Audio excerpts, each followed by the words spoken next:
అవకాశం ఉంటుంది. కాబట్టి healthy plate of a diabetic patient అందులో 50% వరకు వెజిటబుల్స్ ఉండేలా చూసుకోండి.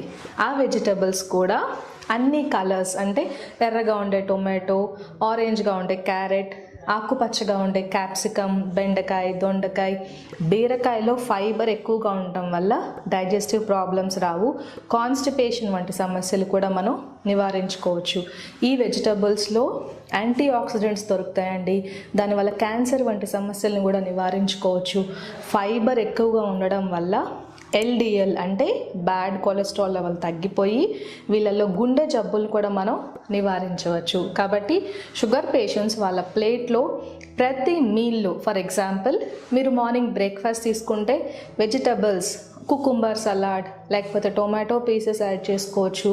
మధ్యాహ్నం భోజనం టైంలో ప్లేట్ మొత్తం రైస్తో నింపకుండా